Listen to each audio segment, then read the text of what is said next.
¿Alguna vez hemos pensado cómo algo tan simple como una fecha en un ordenador pudo poner en jaque al mundo? Y ojo, quizá podría volver a pasar. A finales de los 90, bueno, el efecto 2000 generó una inquietud.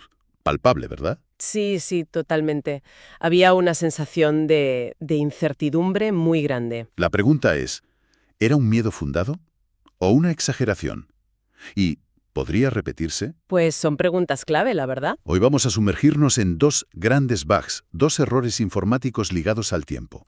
El famoso efecto 2000, el Y2K, y otro menos conocido, pero, cuidado, potencialmente crítico, el problema del año 2038, o Y2K38. Eso es, dos caras de una misma moneda, en cierto modo, la del tiempo y los límites digitales. Exacto. Nuestra misión hoy, digamos, es entender de dónde vienen estos problemas, qué pasó realmente con el I2K, por qué el 2038 es un desafío diferente y qué podemos aprender de todo esto sobre nuestra dependencia tecnológica que es cada vez mayor. Exacto. Una exploración necesaria, creo yo. Así que, para quien busca entender estos temas, complejos pero de forma clara, pues empezamos ya. Vale, arranquemos por lo básico básico. ¿Qué es un bit? A ver, podemos imaginarlo como un interruptor de luz, ¿no? Encendido o apagado. 1 o 0. Ujú. La unidad mínima de información digital. Eso. Con un solo interruptor, dos opciones. Si ponemos dos interruptores, ya tenemos cuatro combinaciones. 00, 01, 10, 11. Con 8 interruptores, o sea, 8 bits, las combinaciones suben a 256. Exacto. El famoso byte. Ahora, ¿qué pasa si intentamos contar más allá de lo que permiten nuestros interruptores? Es como intentar llenar un vaso de agua más allá del borde. Se desborda. El famoso overflow. Ahí está, el desbordamiento. Un ejemplo que quizá algunos recuerden. En el primer Zelda de la NES, la Nintendo de 8 bits, ¿cuántas rupias podías llevar como máximo? 255. Un clásico. Exacto, 255. Porque con 8 bits puedes representar 256 valores, normalmente del 0 al 255. Si intentabas conseguir más, pues había problemas. Ese es el límite. Y esa idea de límite es fundamental. Es que así ha evolucionado la informática. Saltamos de 8 a 16 bits. Y claro, con 16 bits, la capacidad de manejar memoria o archivos creció muchísimo para la época. Podías direccionar hasta 2 gigas de forma continua. Que en los 80 o principios de los 90, 2 gigas era una barbaridad, una enormidad. Los discos duros eran de megas. Pero claro, hoy 2 gigas es nada. Una película en HD ocupa bastante más. Un sistema antiguo de 16 bits como el MS2 para manejar un disco de, digamos, 3 gigas tenía problemas. Solo veía los primeros 2 gigas. Necesitaba trucos, particiones raras. Justo, tenía que hacer malabares. Y esa mentalidad de limitaciones, de ahorrar recursos, nos lleva directos al efecto 2000. Claro. ¿Cómo empezó todo? Pues resulta que en los años 60, 70, 80, la memoria era carísima, un recurso muy limitado. Muy, muy caro. Cada byte contaba. Entonces, para ahorrar espacio, los programadores hicieron algo que parecía lógico, usar solo 2 dígitos para el año. Ponían 72 en vez de 1972, 85 por 1985. 99. En lugar de 1999, claro. La lógica era, bueno, comprensible en su momento. Para cuando llegue el año 2000, estos sistemas ya no existirán, serán chatarra. Pero vaya error de cálculo. Tremendo. Porque muchos de esos sistemas, sobre todo en grandes empresas, bancos, gobiernos, infraestructuras, seguían funcionando décadas después. Sistemas muy robustos, pero con esa bomba de tiempo dentro. Y el miedo principal era, ¿qué pasaría cuando el contador pasara de 99 a 00? El pánico era que el sistema interpretara 00 no como 2000, sino como 1900. Que de repente para la máquina el tiempo retrocediera 100 años. Un salto al pasado, con consecuencias potencialmente catastróficas. Aterradora, sí. Se hablaba de un posible colapso financiero, saldos a cero, intereses calculados mal durante un siglo. Imagínate, fallos en transportes, aviones, trenes, hasta semáforos. Cortes de luz. También. Centrales eléctricas, equipos médicos críticos, monitores, máquinas de soporte vital, incluso el riesgo en centrales nucleares o sistemas de defensa. La dependencia ya era alta. Uf, normal que cundiera la ansiedad, sobre todo en Estados Unidos, ¿no? Lo de los preparacionistas. Sí, sí. El movimiento Prepper tuvo un auge enorme. Gente comprando comida enlatada a lo bestia, generadores, agua, papel higiénico. Papel higiénico. Siempre sale. Siempre. Las ventas de armas subieron un 20% en diciembre del 99 comparado con el 98. Gente construyendo búnkeres, se vendían guías para sobrevivir al G2K, kits de supervivencia, una tensión colectiva brutal. Rozando la psicosis casi. Un poco sí, pero frente a eso, la respuesta tecnológica fue impresionante. Una movilización global sin precedentes. Miles y miles de programadores. Cientos de miles, revisando millones de líneas de código antiguo, a menudo en lenguajes como COBOL, que ya pocos dominaban. La inversión fue gigantesca. Se habla de cifras que hoy serían cientos de miles de millones de euros. ¿Y cómo lo arreglaron? ¿Cuál fue la solución mágica? No hubo una sola, fue una combinación.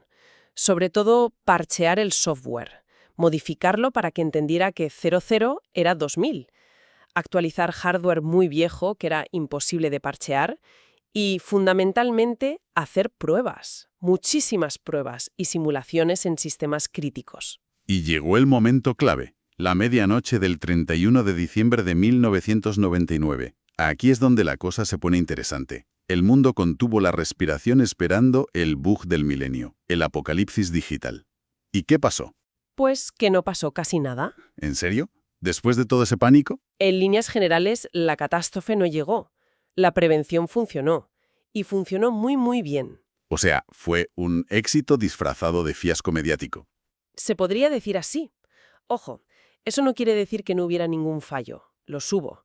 Pero fueron menores, aislados, precisamente porque lo gordo, lo crítico, sí se había arreglado. ¿Qué tipo de fallos hubo? ¿Por curiosidad? Pues mira, en Japón, por ejemplo, hubo un susto con un monitor de radiación y una alarma en una central nuclear de Onagawa, pero se confirmó que no había riesgo real. También falló alguna red de telecomunicaciones, móviles que borraban mensajes nuevos. Cosas molestas, pero no el fin del mundo. Exacto. En Australia, las máquinas de los billetes de autobuses de 2 estados dejaron de funcionar un rato. En Estados Unidos, unas 150 tragaperras en Delaware se apagaron. La web del Observatorio Naval, que da la hora oficial, marcó 1900 brevemente. Y anécdotas más cómicas. ¿Leí algo de un videoclub?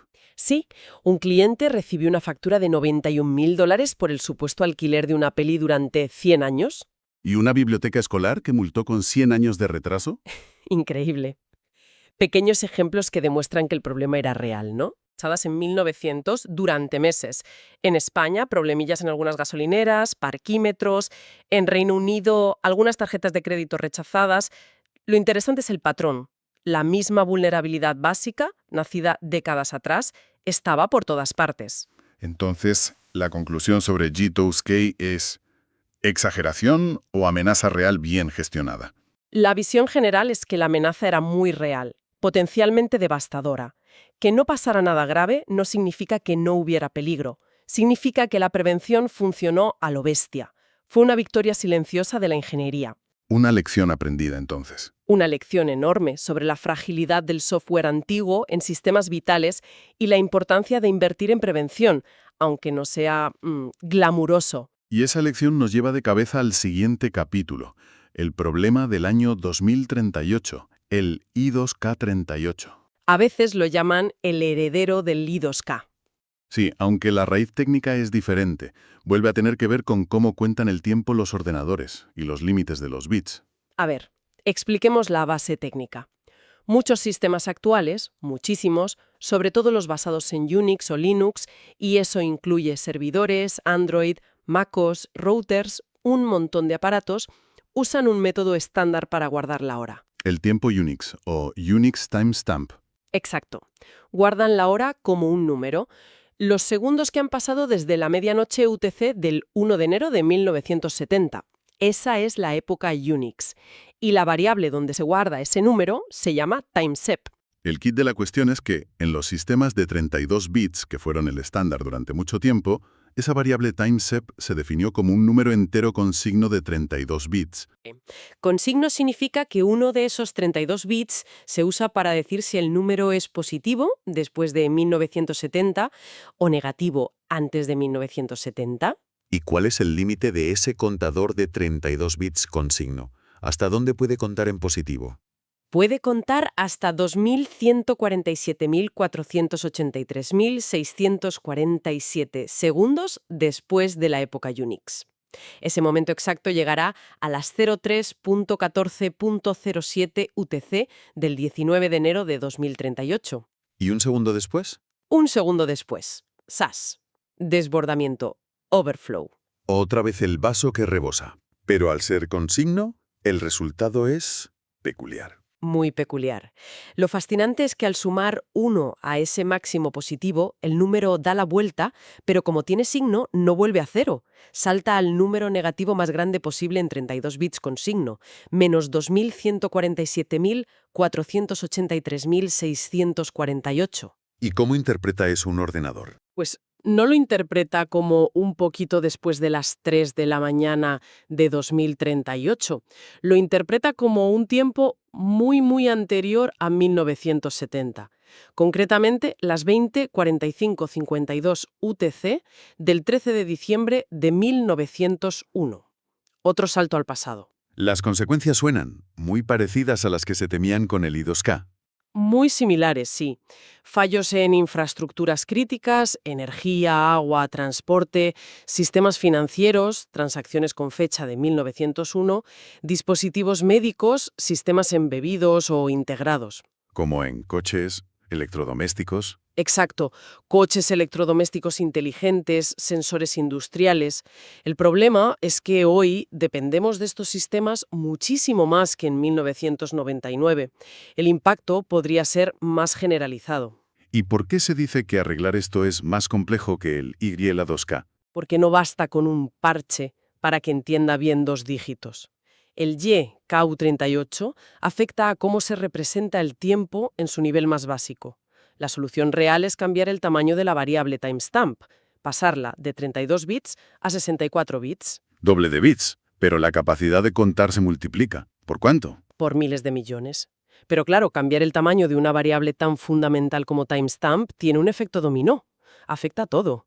Cómo se compilan los programas, las librerías que usan, cómo se guardan los datos en archivos, la famosa ABI, Application Binary Interface, cómo se comunican los programas entre sí. Si uno espera 32 bits y recibe 64 o al revés. Se lía. Puede fallar o interpretar mal la fecha. Piensa en archivos de registro, bases de datos, todo lo que guarde una fecha con ese formato. Es una transición más profunda. O sea, no es solo pintar la fachada, hay que tocar la estructura. Exacto. Es una cirugía mayor. De hecho, hemos visto problemas parecidos con contadores limitados. El famoso bug del Boeing 787, que si no se reiniciaba cada cierto tiempo, un contador interno se desbordaba y podía apagar los generadores. O fallos en discos SSD de HP que morían tras X horas de uso por un contador interno. Son recordatorios de que los límites digitales tienen consecuencias físicas. Vale, entonces la solución para J238 es... La migración generalizada a 64 bits. Una time tip de 64 bits puede contar segundos durante, unos 292.000 millones de años. Más que la edad del universo. Unas 20 veces más. Así que para nosotros es una solución definitiva. Problema resuelto. O al menos pospuesto a una escala de tiempo cósmica. ¿Y cómo vamos con esa migración? ¿Estamos en camino para 2038? La buena noticia es que llevamos años en ello. La mayoría de sistemas operativos que usamos a diario, Windows, macOS, Linux, iOS, Android, ya son de 64 bits o tienen versiones de 64 bits muy maduras. El propio Linux ya tiene mecanismos para usar time de 64 bits internamente, incluso en sistemas de 32, para mitigar el golpe. O sea que mi ordenador o mi móvil actual probablemente estén a salvo. Probablemente sí. El desafío real para 2038 no está tanto ahí, sino en la cantidad enorme de sistemas heredados y sistemas embebidos de 32 bits que siguen funcionando por ahí. En industrias, infraestructuras. Exacto. En fábricas, coches antiguos, dispositivos médicos más viejos, routers, sistemas de control industrial. Actualizar o reemplazar todo eso es caro, complejo y a veces simplemente no se ve como una prioridad hasta que la fecha se eche encima. Ahí está el riesgo. Entonces, resumiendo un poco, ¿qué sacamos en claro de todo esto? Parece que estos bugs del fin del mundo nacen de decisiones de diseño antiguas, ¿no? Optimizaciones de memoria, por ejemplo, que con el tiempo chocan con los límites de cómo representamos las cosas digitalmente. Ujú. Límites físicos de la representación y el simple paso del tiempo. Vimos el susto del Y2K, cómo se evitó el desastre con un esfuerzo global tremendo, y ahora vemos un esfuerzo similar, más callado quizá, para atajar el Y2038. Si lo miramos con perspectiva. Y-Griano 2000K fue una llamada de atención brutal. Nos enseñó sobre vulnerabilidades ocultas y la necesidad de prever, de invertir en mantener la tecnología. Y-Griano 2038 confirma esa lección. Que el progreso tecnológico no es gratis, digamos. No, requiere vigilancia constante, gestionar lo viejo, planificar las transiciones. La migración a 64 bits es la solución técnica para YV2038, pero implementarla del todo requiere esfuerzo y conciencia del riesgo. Hemos viajado desde los humildes unos y ceros hasta ver lo complejo que es mantener nuestro mundo digital sincronizado con el tiempo real.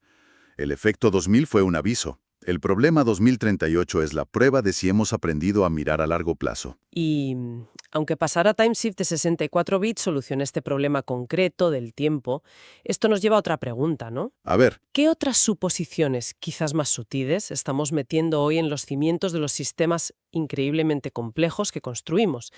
Piensa en la inteligencia artificial, entrenada con datos del pasado. Piensa en el Internet de las cosas, miles de millones de cacharros conectados.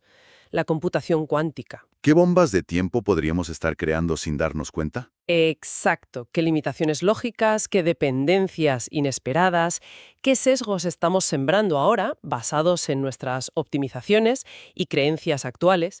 Es una invitación a pensar, no solo en arreglar los problemas heredados, sino en cómo construir un futuro digital más robusto, más sostenible, a muy, muy largo plazo.